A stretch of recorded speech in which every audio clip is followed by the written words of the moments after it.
அத்தியாயம் 35.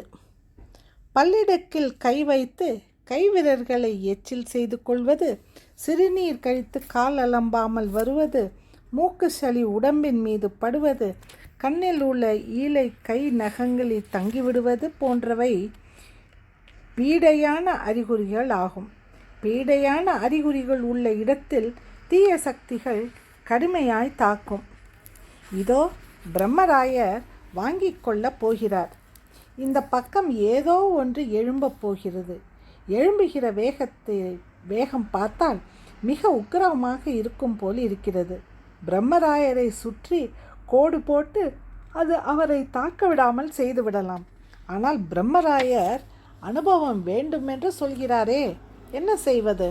ஒரு அந்தணருக்கு அனுபவம் தருவது நல்லதல்லவா?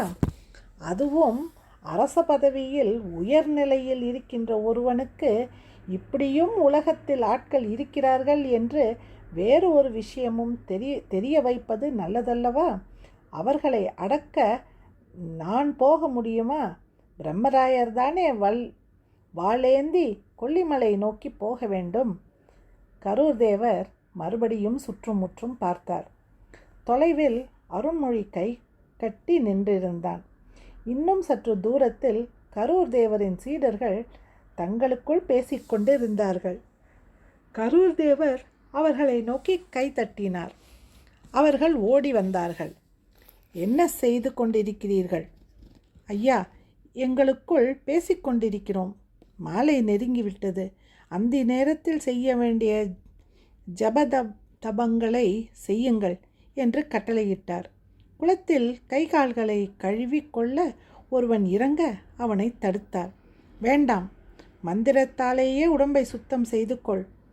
நீரற்ற இடத்தில் குளிக்க வேண்டும் என்று சொன்னால் எப்படி குளிப்பது என்று சொல்லிக் கொடுத்திருக்கிறேன் அல்லவா? மந்திரத்தால் உன் உடம்பை சுத்தம் செய்து கொண்டு மந்திர ஜபம் இடைவிடாமல் செய்ய துவங்கு என்று சொன்னார். அருண்மொழியை நோக்கி கைத்தட்டினார். அருண்மொழி சட்டென்று திரும்பி ஓடி வந்தான். ஐயா என்று பணிவாக கை கூப்பினான். கரூர் தேவர் அவன் தலையை தடவி கொடுத்தார். நெஞ்சை நீவினார்.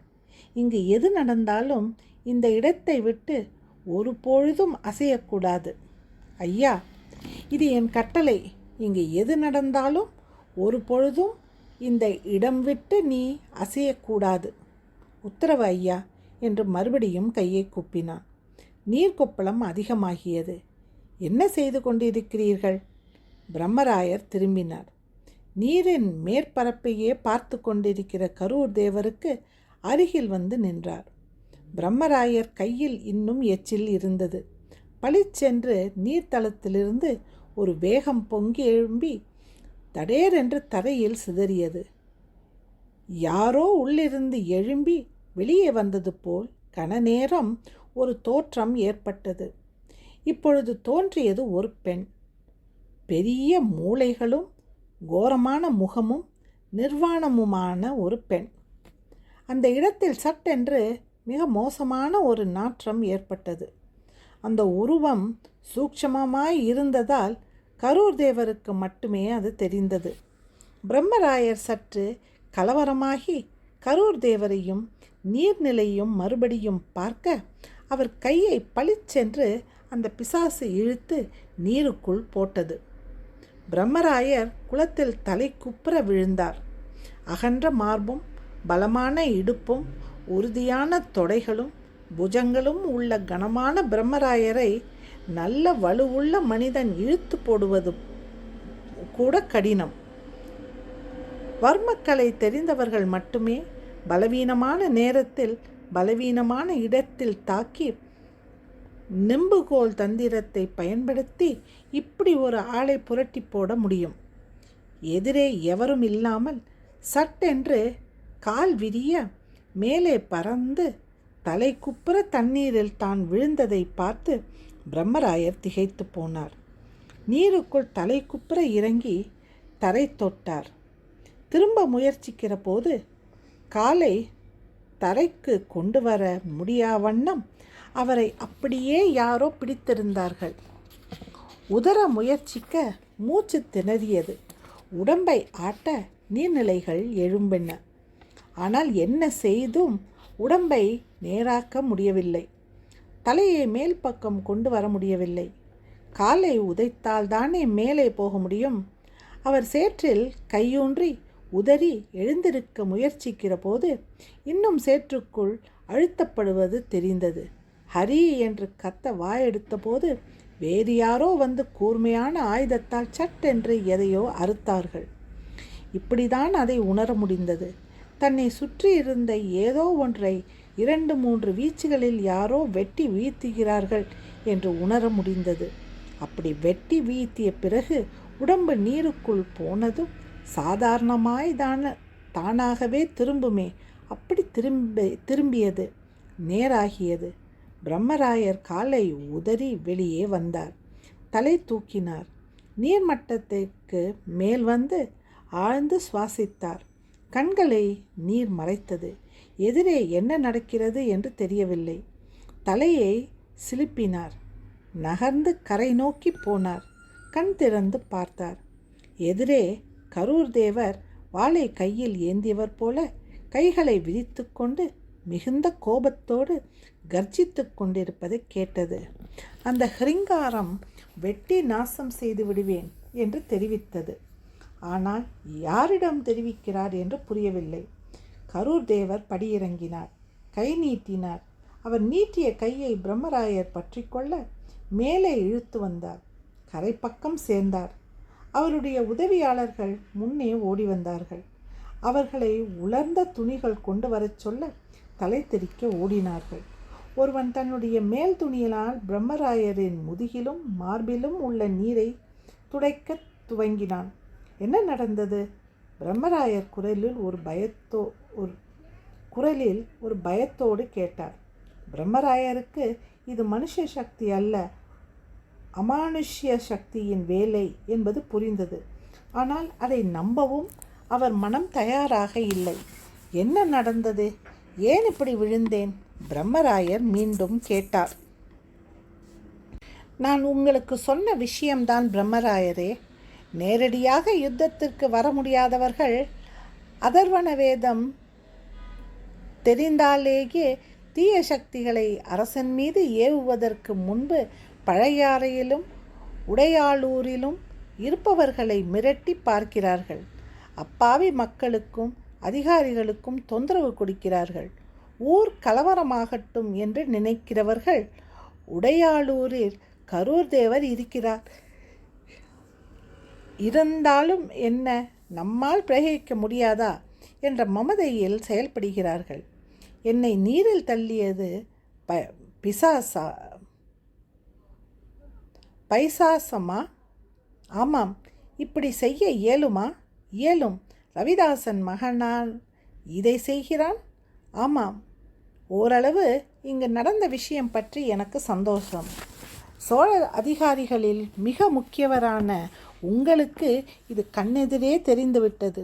இது பற்றி உங்களுக்கு ஒரு அனுபவம் ஏற்பட்டுவிட்டது. இதன் அடிப்படையான விஷயங்களை நான் இப்பொழுது கற்றுக்கொடுக்கும் முன் வந்தால் நீங்கள் மனமாற கற்றுக்கொள்வீர்கள். இதை எப்படி எதிர்ப்பது என்று நான் உங்களுக்கு சொல்லித்தந்தால் நீங்கள் அதை மிக எளிதாக புரிந்து கொள்வீர்கள். நம்பிக்கை இல்லாதவரால் இதை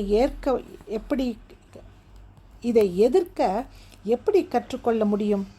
இப்போது இந்த விஷயம் உண்மை என்று உங்களுக்கு ஒரு அபிப்பிராயம் ஏற்பட்டு விட்டதல்லவா? ஆமாம், பிரம்மராயர் அமைதியாக சொன்னார். கரூர் தேவரை நோக்கி கை கூப்பினார். என்னை நீங்கள்தான் காப்பாற்றினீர்கள் என்பது நீருக்குள் முழுகிக் கொண்டிருக்கும் போதே தெரிந்துவிட்டது. வெளியே நீங்கள் கையில் வாள் ஏந்திய பாவனையோடு இருப்பதை பார்த்தபோது என்னை சுற்றி கத்தி வீசி விடுவித்தீர்கள் என்பது புரிந்துவிட்டது. உங்களுடைய மகத்தான சக்தியை நான் கண்ணார அனுபவித்தேன். என்னை காப்பாற்றியதற்கு நன்றி. மறுபடியும் என் சார்பாக, என் மகன் சார்பாகவும் உங்களை நமஸ்கரிக்க விழைகின்றேன். வேண்டாம் வேண்டாம். கரூர் தேவர் கை நீட்ட பிரம்மராயர் அதை புறக்கணித்துவிட்டு தனது நெற்றியை கரூர் தேவரின் காலில் வைத்தார். எழுந்து நின்றார். அந்தணன் என்பவன் யாரையும் வணங்க வேண்டிய அவசியமில்லை என்று சொல்வார்கள். அது தவறு. ஞானிகளையும் குருமார்களையும் ஒரு அந்தணன் வணங்கி மரியாதை செய்யத்தான் வேண்டும். அந்த பைசாசம் ஏன் என்னை தாக்கியது? சொல்லி இருப்பார்கள், யார் அங்கு முக்கியமானவரோ அவரை அடி என்று. இங்கு முக்கியமானவர்கள் நீங்கள் இல்லையா? பிரம்மராயர் தனது கேள்வி வித்தையால் கரூர் தேவரை சந்தேகத்துடன் வினவினார். இல்லை, நான் முக்கியமில்லை. நான் அவர்களால் தொடப்பட முடியாதவன். என்னை அசைக்க முடியாது என்று அவர்களுக்கு தெரியும். அவர்கள் எனக்கு அருகே இருப்பவர்களை அசைத்து பார்ப்பார்கள். என் வீட்டு ஓடுகளை நகர்த்த முயற்சி செய்வார்கள். எனது வேலைக்காரியை, பணியாட்களை, சீடர்களை தாக்குவதற்கு முயற்சி செய்வார்கள் என்று நான் நினைத்தேன். ஆனால் என் விருந்தாளியான உங்களை தாக்கி விடுவார்கள். நான் இதற்கு பதில் சொல்லாது விடமாட்டேன். இந்த நேரம் பிரம்மராயரை புரட்டி விட்டதாக அங்கே அவர்கள் கொக்கரித்து கொண்டு இருப்பார்கள். இதை அறவே தடுப்பது எப்படி? எங்கிருக்கிறீர்களோ அங்கு போய் தாக்கி அவர்களுடைய இடத்தை சின்னாபின்னப்படுத்த வேண்டும். அவர்கள் பூஜையை குலைக்க வேண்டும். இந்நேரம் அரசிடமும் போயிருப்பார்களோ? அரசரிடம் போக முடியாது. அவரிடம் மந்திர தீட்சை பெற்ற ஒரு அரைஞான் கயிறு இருக்கிறது. அதுவும் தவிர அரசர் சிவன் கோயில் கட்ட வேண்டும் என்ற எண்ணத்தில் மிகுந்த நியதிகளோடு வாழ்கிறார். விரதம் இருப்பது போல் தினமும் பஞ்சாட்சரம் ஓதி தன்னை சுற்றி திக்கு கட்டி கொண்டு இருக்கிறார். இதை செய்யும்படி அவருக்கு நம்பியாண்டான் நம்பி சொல்லியிருக்கிறார். தேவார திருவாசங்களை சிதம்பரத்திலிருந்து கண்டுபிடித்து கொண்டு வந்த போது நம்பியாண்டான் நம்பியோடு பல மாதங்கள் மன்னர் ராஜராஜர் தங்கியிருக்கிறார். பல்வேறு விஷயங்களை நம்பியாண்டான் நம்பி சொல்ல கற்றுக்கொண்டு இருக்கிறார். மந்திர ஜபங்களும் மூர்ச்சு பயிற்சியும் குண்டலினி யோகமும் ஹட யோகமும் செய்வதால் தான் அவருடைய எண்ணங்கள் உயர்வாக போய் கொண்டிருக்கின்றன. கடந்த 6 வருடங்களாக நம்பியாண்டான் நம்பி தொடர்பு இன்னும் வலிவாகி விட்டது. நம்பியாண்டான் நம்பி சொல்வது போல அவருக்கு திருத்தொண்ட புராண கதைகள் சொல்ல வேறு எவரும் கிடைக்கவில்லை. பண்டிதர்கள் சொன்னால் அரசருக்கு அது சுவையாக இல்லை. கண்களில் நீர் வழிய உளமுருகி சிவனடியார்களின் புராணத்தை நம்பியாண்டான் நம்பி சொல்லும்போது அரசர் நெகிழ்ந்து விடுகிறார். ஒரு நல்ல சத் சங்கம் அங்கு ஏற்பட்டு அரசரை வலுவாக்கியிருக்கிறது. இப்போது அரசர் மனைவியை தவிர வேறு எந்த பெண்களோடும் கூடுவதில்லை. இந்த மந்திரி ஒழுக்க நெறிகளில் பைசாசங்கள் அவரை அண்டுவதில்லை. இந்த மாதிரி ஒழுக்க நெறிகளாலும் பைசாசங்கள் அவரை அண்டுவதில்லை. ஆனாலும் ரவிதாசன் குடும்பம் இடையூறாது வீழ்த்த முயற்சி செய்யும். எங்கு தவறு நடக்கும் என்று காத்திருந்து தவறை ஏற்பட வைத்து தடுமாற வைக்கும். கரூர் தேவர் சொன்னார், நான் என்ன தவறு செய்திருக்கிறேன்? அந்தணனான என்னை எப்படி பைசாசம் தீண்டியது? நீங்கள் ஜபதபங்கள் செய்வதில்லை பிரம்மராயரே. மனம் ஒருமித்து உட்கார்வதில்லை. நாலா பக்கமும் அலைப்பாய்ந்து சிந்திக்கிறீர்கள். அது தவிர கண்ட இடங்களில் சாப்பிடுகிறீர்கள். சுத்தம் போதவில்லை. அதனால் மிக எளிதில் பைசாசம் உங்களை தாக்கிவிட்டது. மிக வலுவான பைசாசம் அது. உங்களை பழிவாங்கியிருக்கும். ஆனால் வரும் என்று தெரிந்த நான் கவனமாக இருந்ததால் அதனால் எதுவும் செய்ய முடியவில்லை. உங்களுக்கு சரியாக வழிகாட்ட எவரும் இல்லை பிரம்மராயரே. உங்களை உயரத்தில் வைத்து எல்லோரும் விலகி விடுகிறார்கள். நீங்கள் தனியாளாய் தவித்து கொண்டிருக்கிறீர்கள். மனம் வலுப்பட்டு இன்னும் அதிகமாக பக்தி விஷயத்தில் ஈடுபட்டு உங்களை வலுப்படுத்தி கொள்ள வேண்டிய நேரம் இது. நீங்கள் அப்படி இருந்தவர்தான். இடையே பல்வேறு பிரச்சனைகளால் உங்கள் ஒழுக்கங்களை நழுவ விட்டு விட்டீர்கள். ஒழுக்கம் குறைந்தவர்களை பைசாசம் எளிதில் தாக்கும். அதோ அருள்மொழியை பாருங்கள். நான் ஒரு கோடு கிழித்து நகராதே என்று சொன்னேன். இந்த கணம் வரை அவன் நகரவே இல்லை. ஒரு நல்ல விஷயம் சொல்லட்டுமா? சோழ சமுதாயத்திற்கு ஒரு பிரம்மராயர் கிடைத்து விட்டார். நீங்கள் ஆசைப்பட்டது போல உங்கள் மகன் வெகு நிச்சயம் சோழ சமுதாயத்தில் பிரம்மராயராக வருவான். சேனாதிபதியாய் பதவி ஏற்பான். பிரம்மராயர் என்கிற பட்டமும் சேனாதிபதி என்கிற பதவியும் அவனுக்கு நிச்சயம் கிடைக்கும். அவன் உங்களை விட இன்னும் பல போர்களில் ஈடுபட்டு உங்களை விட நிறைய உன்னதங்களை அடைந்து வெகு நலமாக அவன் வாழ்வான். அப்பா, கேட்கவே சந்தோஷமாக இருக்கிறது. ஆயுஷும் பூர்ணமாக இருக்கிறதல்லவா? இருக்கிறது, கரூர் தேவர் இழுத்தார் போர் சொன்னார். ஏன் அப்படி சொல்கிறீர்கள் கரூர் தேவரே?